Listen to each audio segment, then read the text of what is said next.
The harsh glare of ring lights illuminated Tiffany's face, the perfect canvas for the artistry she was about to perform. Millions watched, their eyes glued to the small screens in their hands.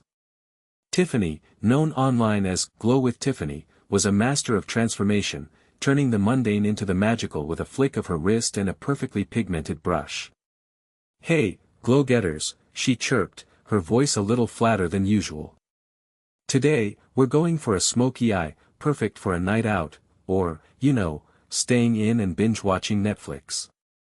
She squeezed a dollop of primer onto the back of her hand, but her movements seemed sluggish, lacking their usual precision. Her flawless skin, usually radiant, appeared dull, and dark circles underscored her eyes. "So, I've been feeling a little off lately," she admitted, dabbing the primer onto her eyelids. "Just super tired. Probably just burning the candle at both ends, Gotta keep creating content for you guys." She forced a bright smile, but it didn't quite reach her eyes.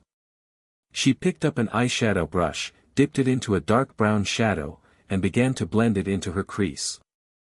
But her hand trembled slightly, and the shadow ended up higher than intended. "Oops," she giggled nervously. "Long day, guys, long day. My bad." She tried to correct the mistake, but her coordination seemed to be failing her. The colors blurred together, creating a muddy mess instead of a smoky masterpiece. "Okay, that's not great," she mumbled, her voice laced with growing concern.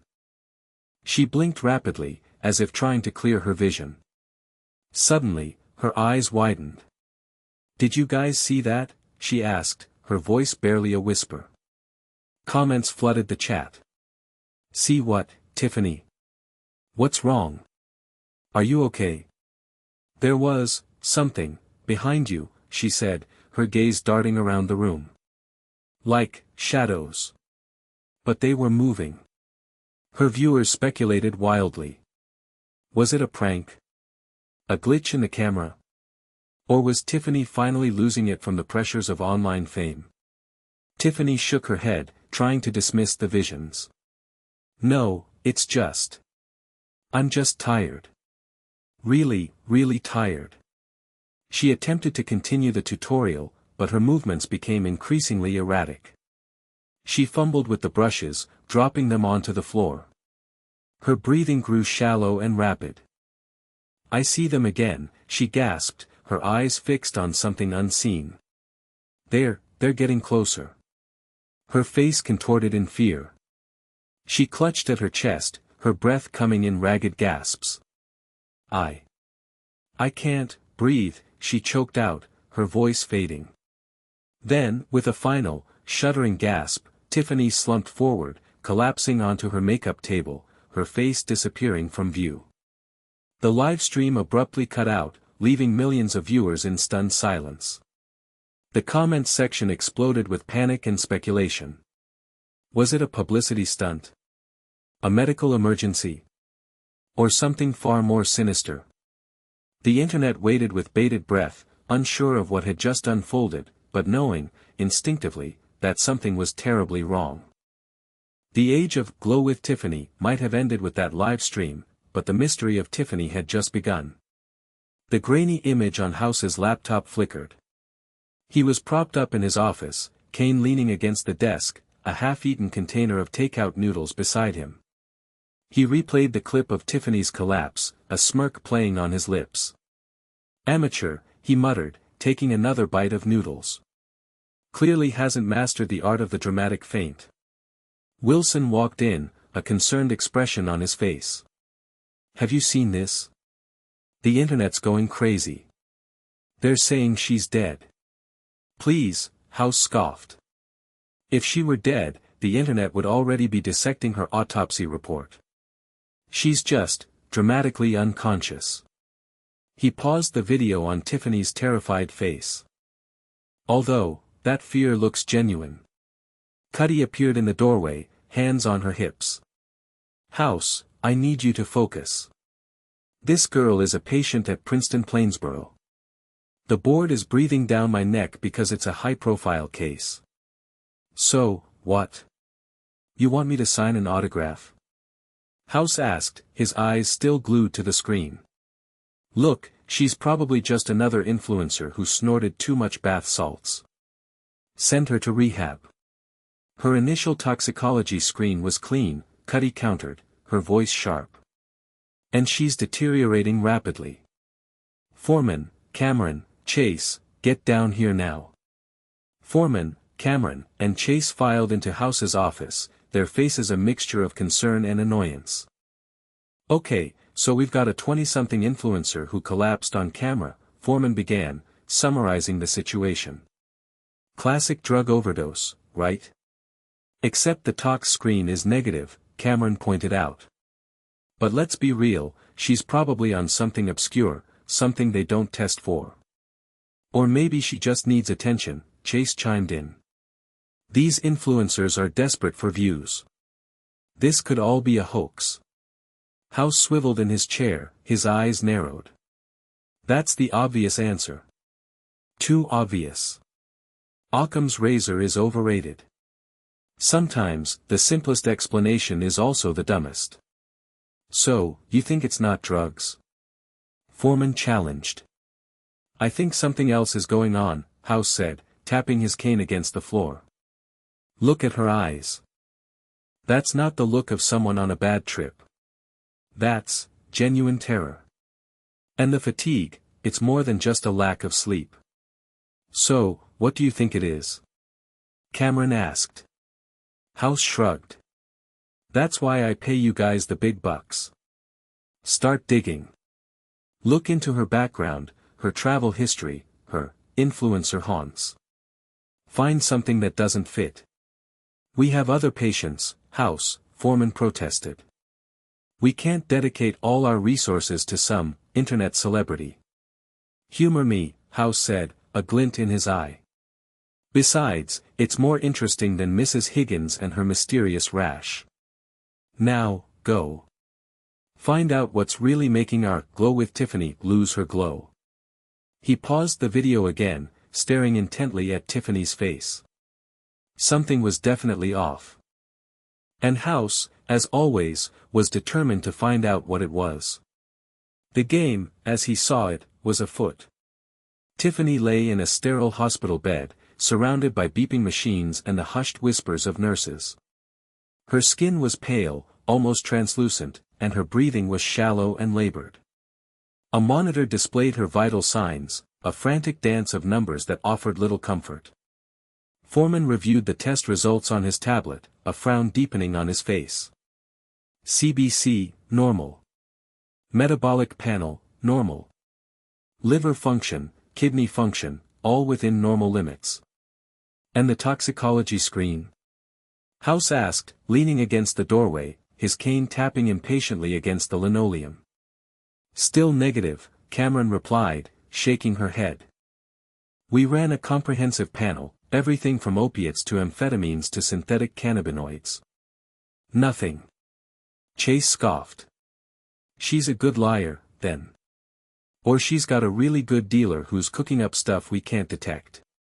Or, House interjected, maybe she's not lying. Maybe it's not drugs. Then what is it, House? Foreman asked, exasperated. We've ruled out the obvious.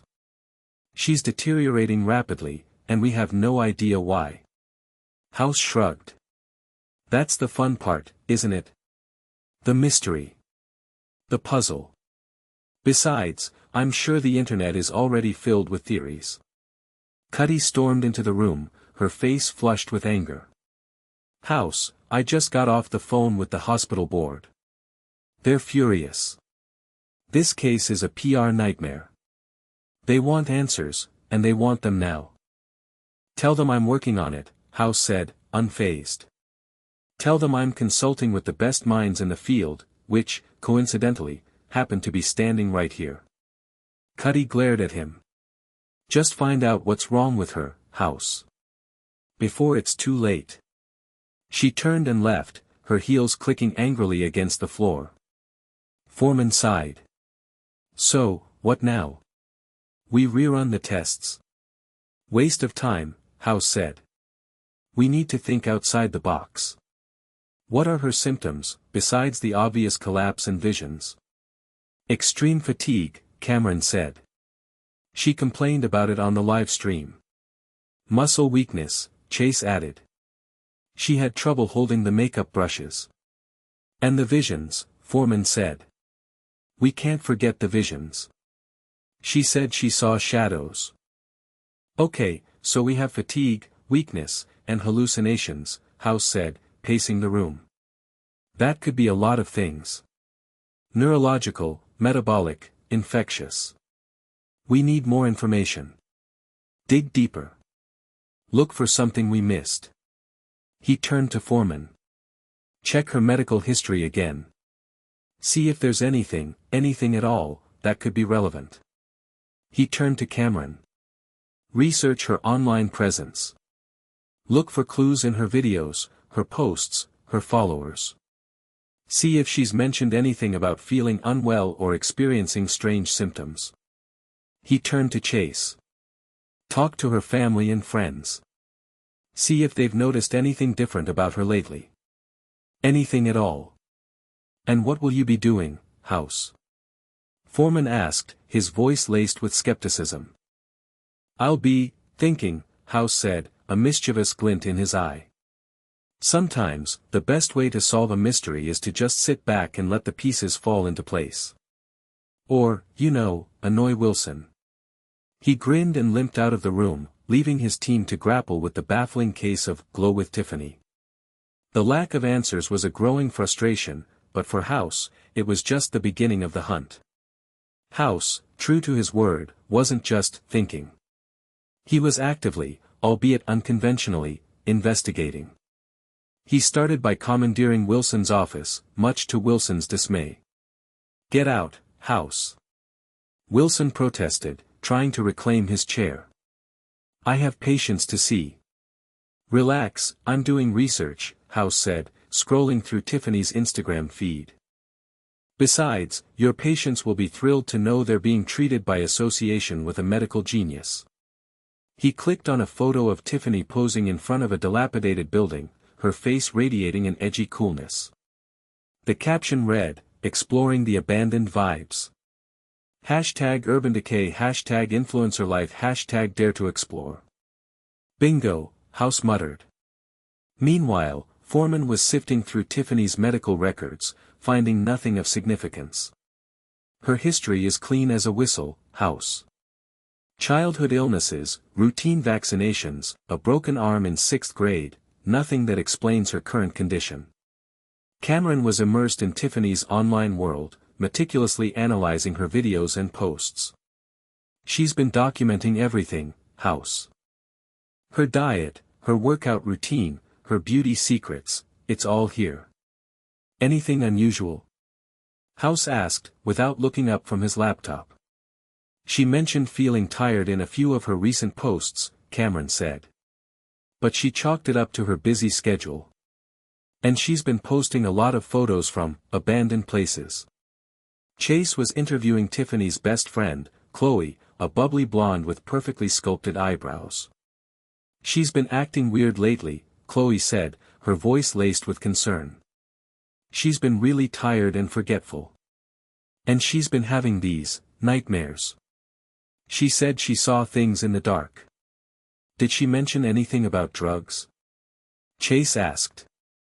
Chloe looked horrified. Tiffany would never do drugs. She's all about healthy living and positive vibes. Back in Wilson's office, House zoomed in on the photo of Tiffany in front of the abandoned building. It was a grand, decaying mansion, its windows boarded up and its paint peeling. What is that place? House wondered aloud. Suddenly, Cameron burst into the office, her eyes wide.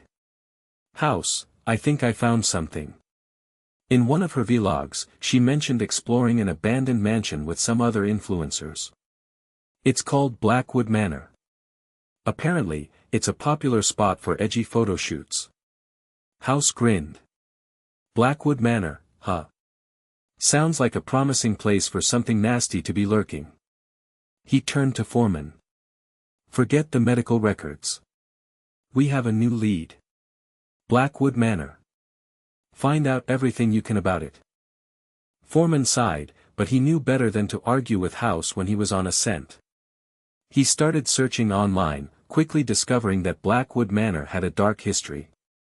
It had been abandoned for decades, rumored to be haunted, and was now a magnet for thrill-seekers and Instagrammers.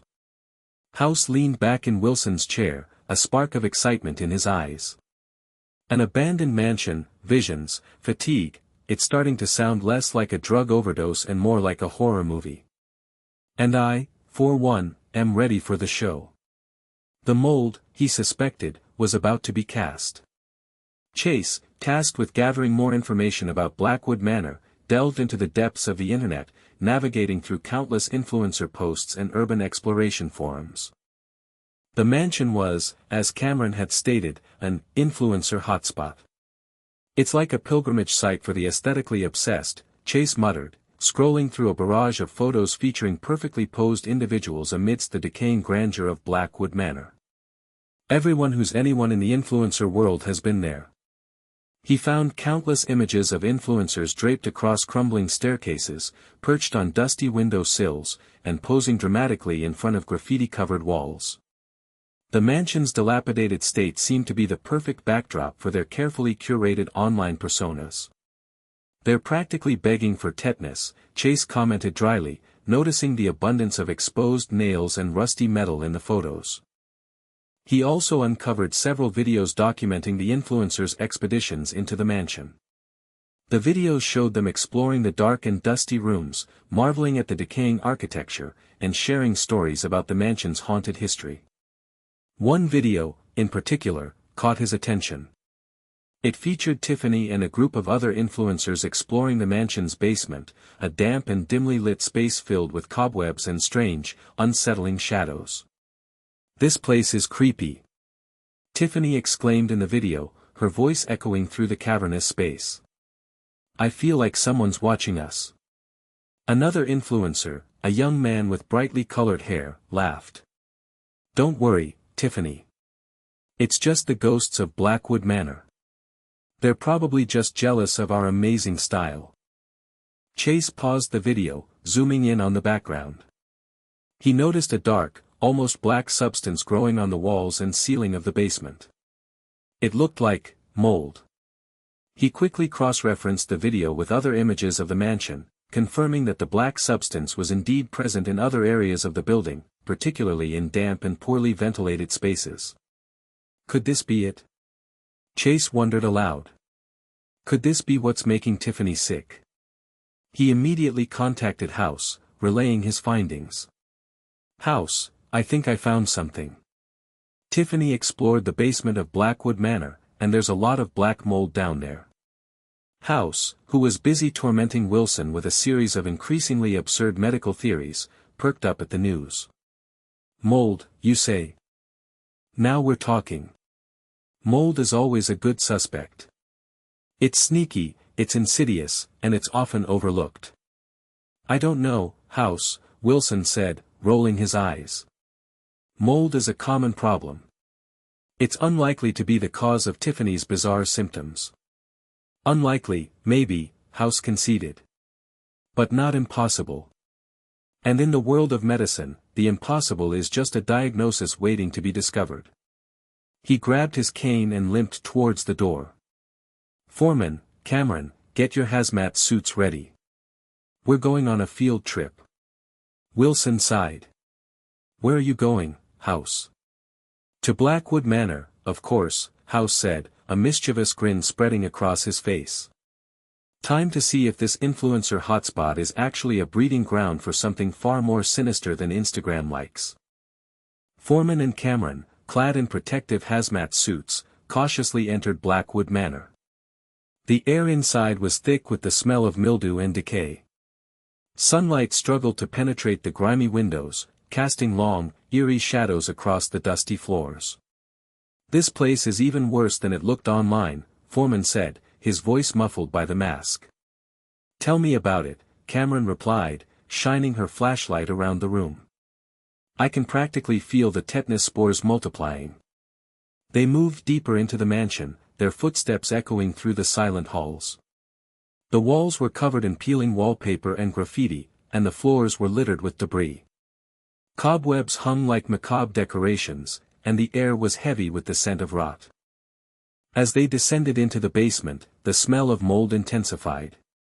The darkness deepened, and the air grew cold and damp. The walls were covered in a thick, black substance that resembled a grotesque, living organism. "This is impressive," Foreman said, his voice tinged with a hint of disgust. "I've never seen so much mold in one place." Cameron approached the wall, carefully taking a sample of the mold with a sterile swab. "This is definitely more than just your average household mold. This is something different." As they continued to explore the basement, Cameron began to feel unwell. She felt lightheaded and nauseous, and her vision started to blur. "I don't feel so good," she said, her voice shaky. "What's wrong?" Foreman asked, turning to her with concern. "I don't know," she replied. "I just feel weird. Dizzy, nauseous, maybe it's just the smell." "Maybe we should get out of here," Foreman suggested. "We've seen enough." "No, wait," Cameron said, shaking her head. "I'm okay. It's probably just nerves. This place is giving me the creeps." She took a deep breath and tried to focus on her task. "Let's just finish collecting samples and get out of here." They continued their investigation, gathering samples of the mold from different areas of the basement. As they worked, Cameron's symptoms worsened. She started to experience muscle weakness and difficulty breathing. "Cameron, you don't look good," Foreman said, his voice filled with alarm. "We need to leave, now." "I can't," she gasped, clutching at her chest. I can't breathe." Foreman quickly helped her out of the basement and back into the main part of the mansion. As they made their way towards the exit, Cameron stumbled and nearly fell. "I need to sit down," she said, her voice barely a whisper. Foreman helped her to a nearby chair, where she collapsed, her face pale and clammy. He checked her pulse, which was rapid and weak. "We need to get you to a hospital," he said, his voice urgent. "Now." As they left Blackwood Manor, Foreman couldn't shake the feeling that they had stumbled upon something far more dangerous than they had anticipated. The mansion wasn't just an influencer hotspot, it was a breeding ground for something sinister, something that could have deadly consequences.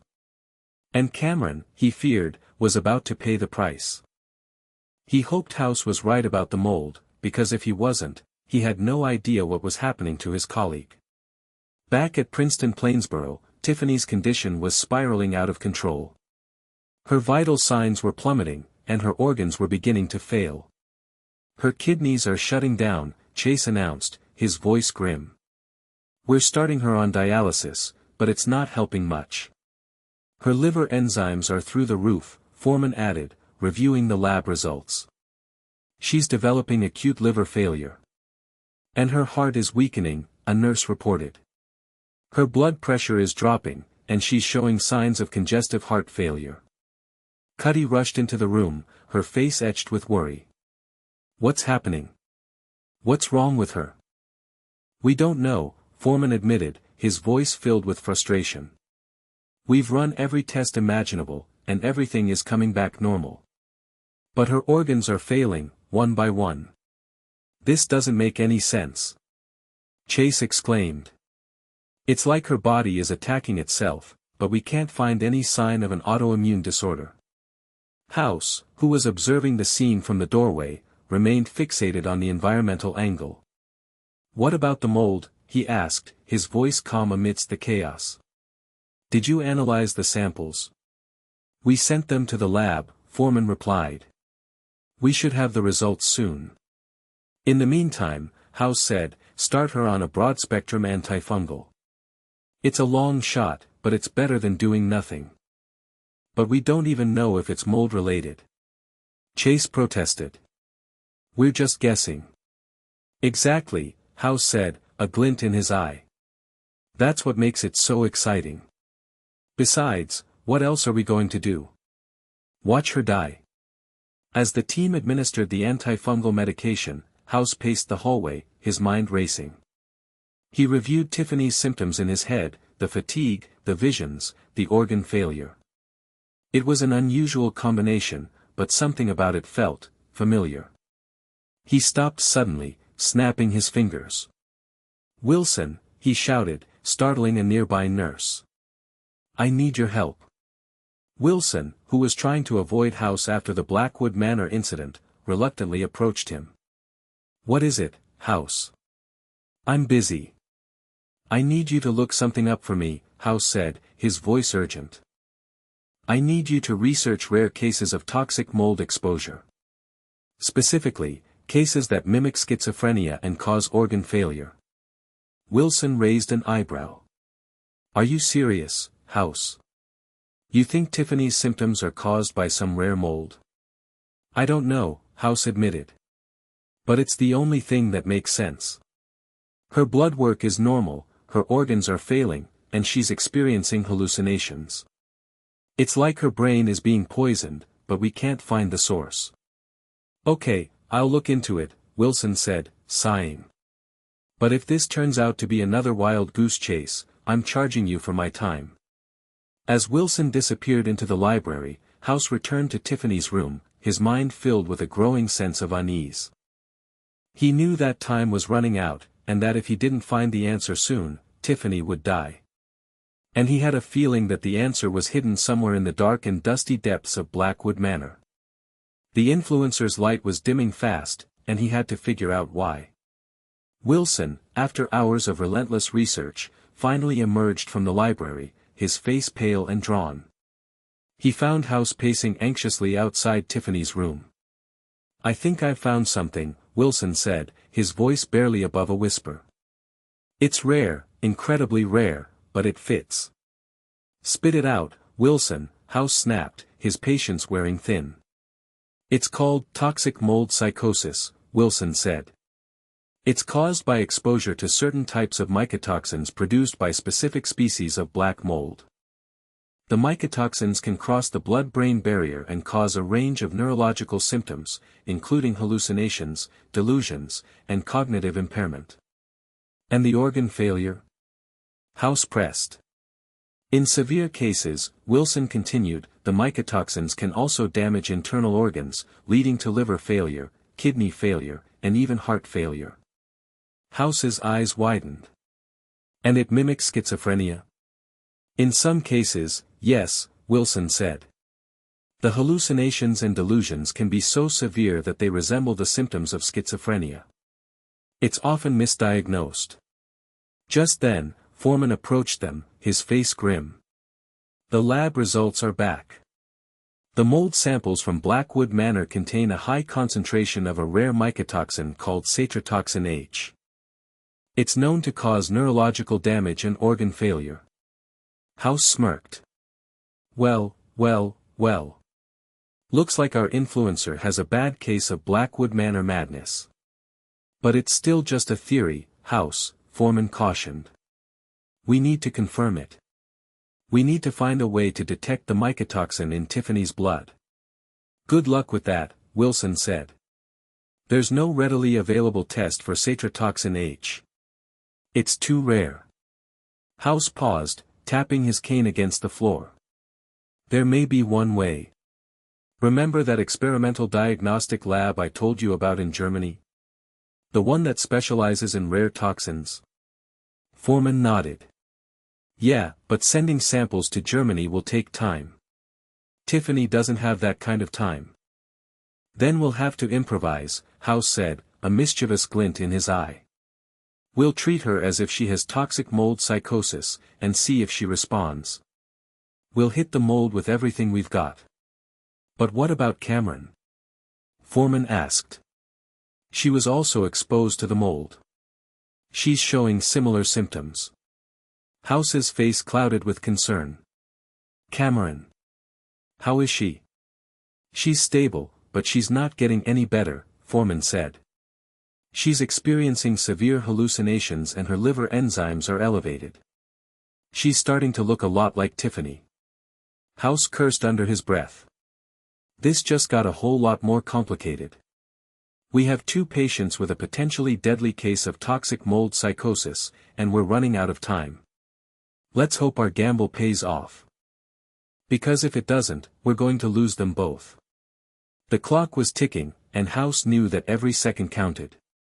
He had to act fast, before the mold claimed its next victim.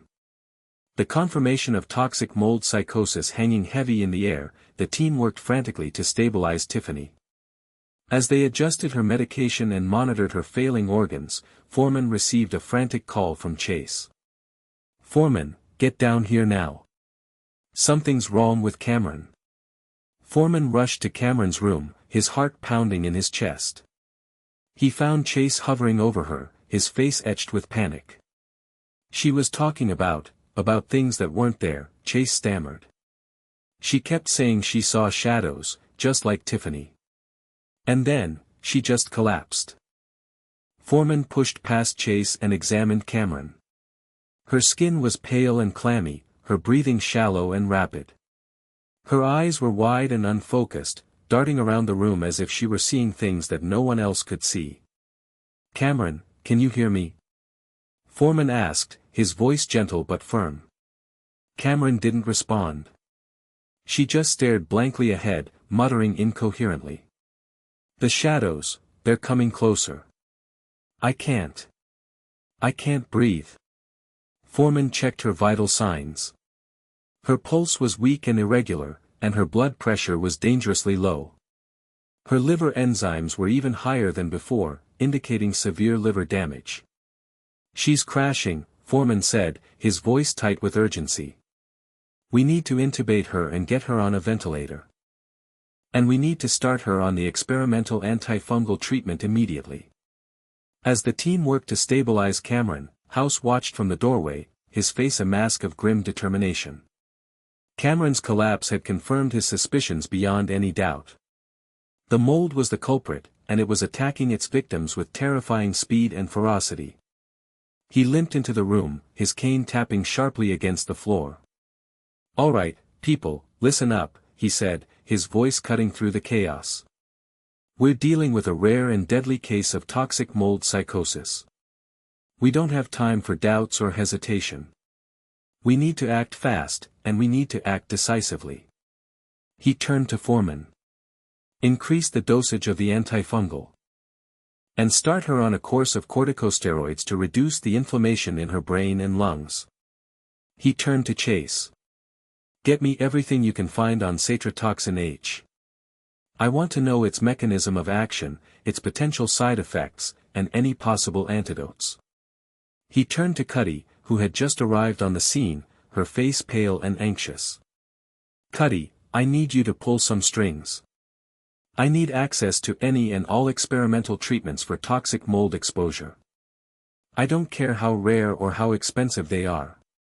We need to try everything we can to save these women." Cuddy nodded, her eyes filled with a mixture of fear and determination. "I'll do everything I can, House," she said. Just save them." House turned back to Cameron, his face softening slightly. "Hang in there, Cameron," he murmured.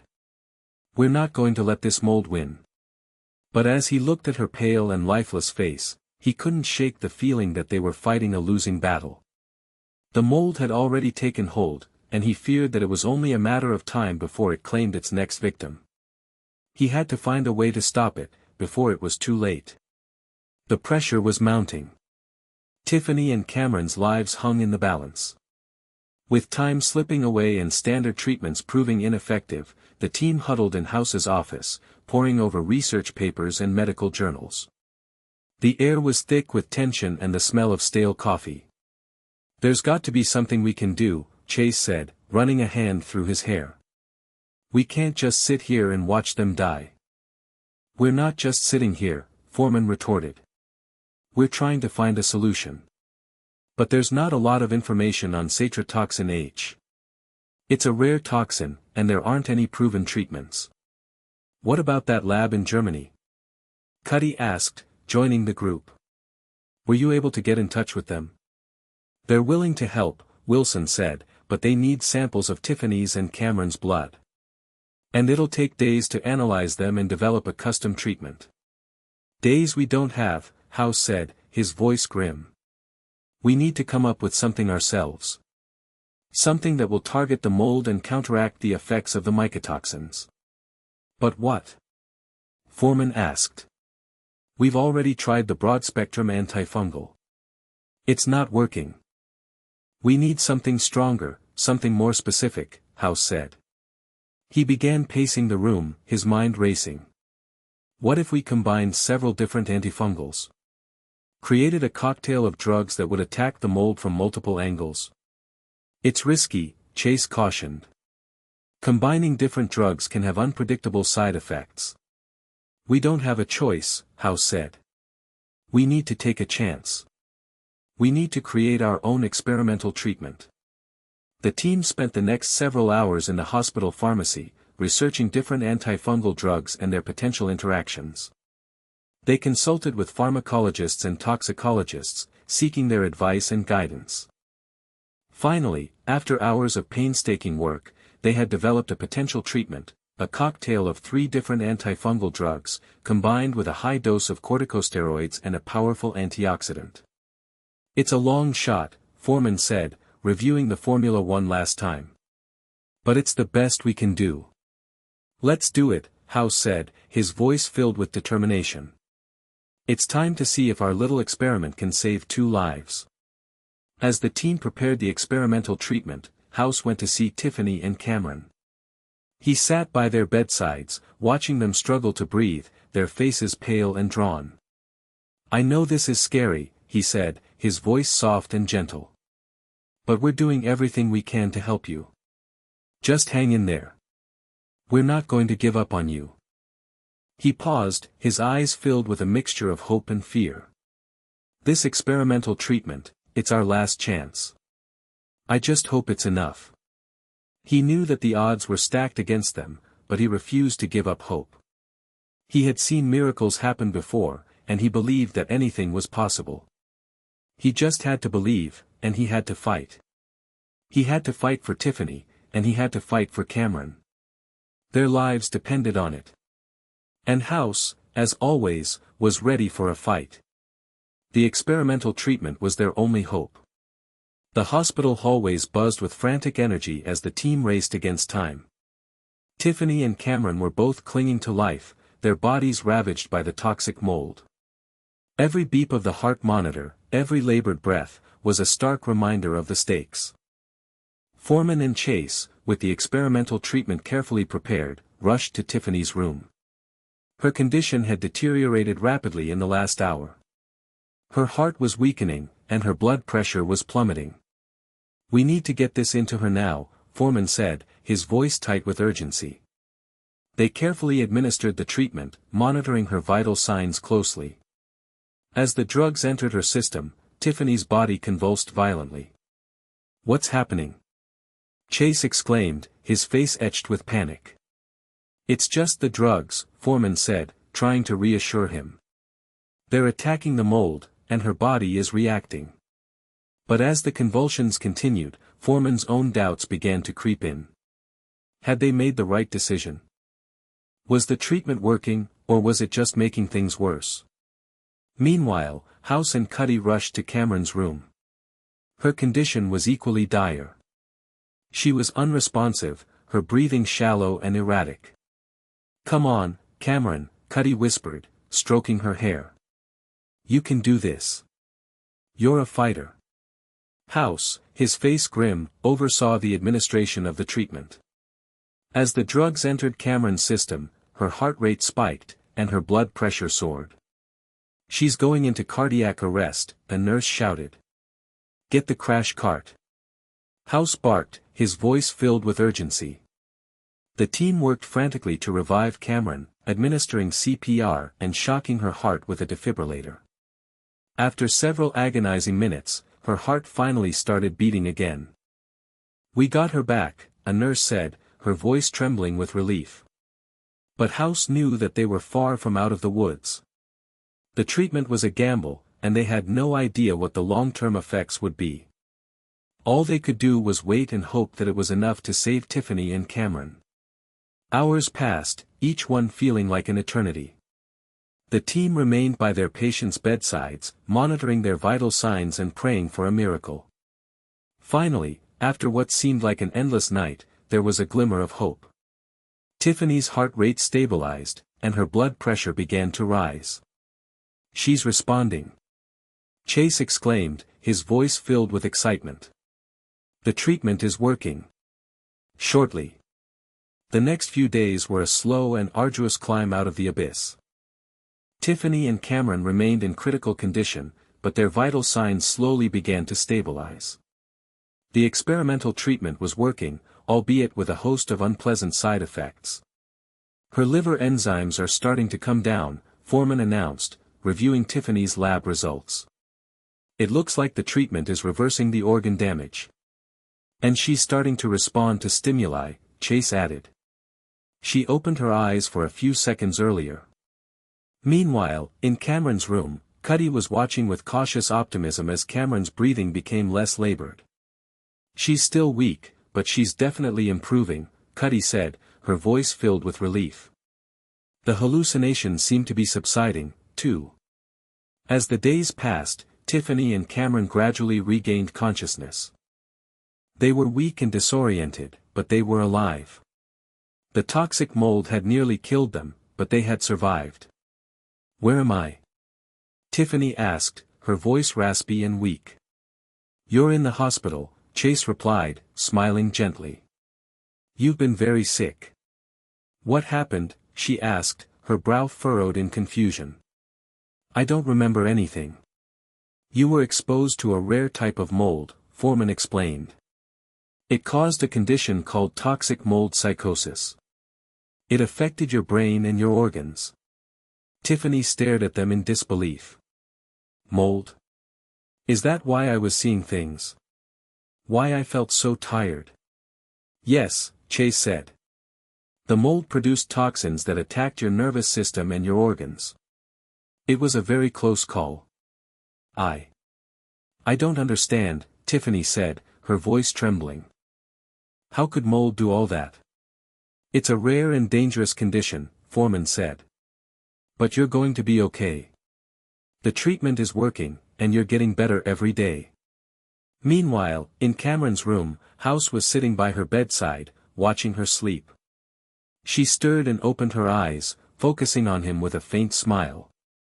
"Hey," she whispered. "Hey," House replied, his voice uncharacteristically gentle. "How are you feeling?" "Like I've been hit by a truck," she said, her voice weak. "But I'm alive.